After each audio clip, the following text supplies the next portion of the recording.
vacation to beautiful Acapulco, Mexico. And no one loved Acapulco more than Hollywood. It was a place where all the stars used to flock to, from Frank Sinatra to the Kennedys to even Elvis. Time to tell the guitars I'm sleepy and it starts to be on their way.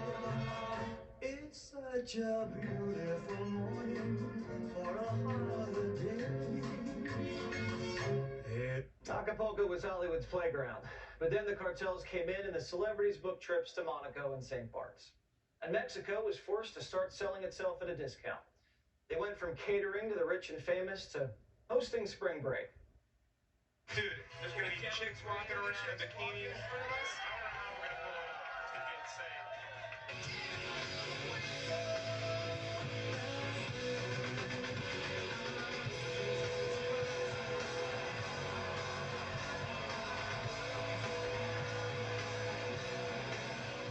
Spring break in Mexico has become the biggest event of the year.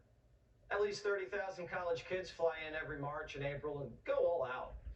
Every parent, especially every parent of daughters, when they hear, "Hey, Dad, a bunch of us are going to go to Mexico for spring break. I promise I'll be good, Daddy. We're not even going to leave the resort." I don't know. But I know better than anybody that after a few drinks, sometimes it's fun to leave the resort. It's an adventure. But the worst decisions spring breakers can make is to talk to somebody like me. Beer prices have gone up. What about you? Beer prices have gone up. So are tea. I didn't bring my car to college. How did you get down here? I drove. You drove. I'm kidding. That's my collar. It's good. You're not paying for your car. This is awful. What do you mean? No, put it down. It's not cool. I thought I was hip. No, you're not hip at all. Now, if you were going down to Panama City Beach, all you had to worry about was waters. But if you're going to go to Mexico, you're walking into a war zone. If you think the Mexican government's going to protect an 18-year-old from the University of Alabama, good luck. They're on their own. The only thing protecting college kids in Mexico is the security at the Ritz-Carlton. And some of the hottest spring break locations are smack dab in the middle of cartel territory, like Cabo, which is right in the middle of the Sinaloa cartel's turf. Puerto Vallarta is controlled by the Jalisco cartels, and the Juarez cartel owns Cancun and Riviera Maya. Hey, Susie, your mother and I thought you should bring down some traveler's checks, just in case you need to pay off your kidnappers. And if you leave the resort, you're out of the will. Now, just on Friday in Matamoros, Mexico, Gulf Cartel foot soldiers opened fire on a van with 4 Americans inside it. They killed 2 of our people. They stacked their bodies into the back of their trucks and left them to rot on the side of the road. The survivors were viciously kidnapped and held in a stash house for days. One of the guys had a bullet wound in his leg, all over a Mexican discount for a tummy tuck. The waters. The State Department says some spots are safe. Ah, yeah, the State Department. The guys who left Americans behind in Afghanistan. In Acapulco, tourists were sipping pina coladas when 3 butchered bodies washed up on the shore. Hey, honey, is that a dolphin? No, dear. Head back to the room. And sometimes it rains lead during happy hour. The shootout in Mexico had guests at a 5-star resort jumping for cover. Authorities say it involved 2 rival gangs on a beach near Cancun yesterday, leaving 2 suspected drug dealers dead. Chaos gripped the Hyatt Ziva Riviera Cancun resort as staff told terrified guests to find places to hide. So that was a 5-star resort. Can you imagine the spray bullet to the 3-star where college kids can afford it? So the question Americans are asking themselves tonight is spring break safe? Moms, dads, sons, and daughters all asking the same question. We report, you decide. And I don't want to hear from the Mexican tourist board.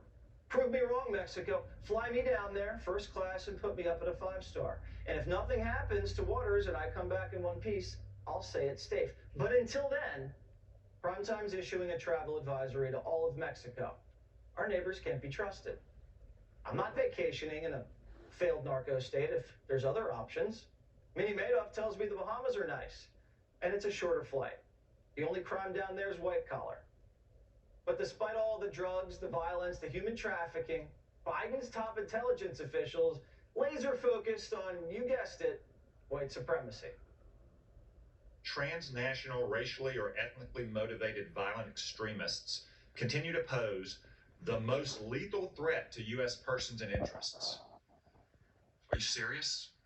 How many people were killed by racially and ethnically motivated violent extremists in the United States last year? I don't have the exact number for you right here, but I will get it for you.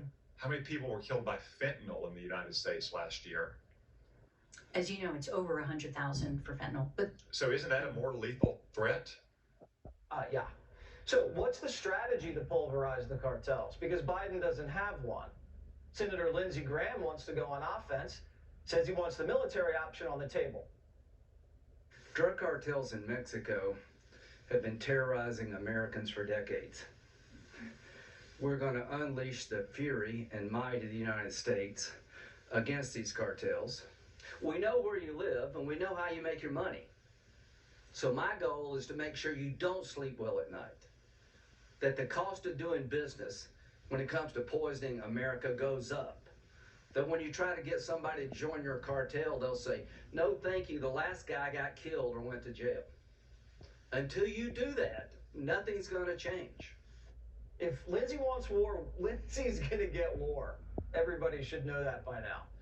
But Texas Senator Ted Cruz said, not so fast, Linz. The answer is not just go to war with Mexico. The answer is put pressure on Mexico and have the Mexican army show up, arrest these guys, extradite them to the United States. They need to be prosecuted, then face the full force of American justice. And if we had a president with a scintilla of willingness to stand up to other nations, that's exactly what would be happening right now. So Senator Cruz wants more pressure on the Mexican army. But can we trust the Mexican army? And what would be the consequences of a missile strike inside of Mexico? The most pro-American portions of Mexico are the northern tier of states where we'd be likely to launch these strikes. So we'd be taking our regional allies, who are not just political allies, but economic partners, launching military assaults on what is the location of our most important, most tightly integrated supply chain networks would be a disaster for aerospace and automotive and manufacturing. The solution is to stop using so much cocaine. Cocaine's the second most popular drug in the United States behind cannabis. It's a party drug. Women go crazy over it. Men too.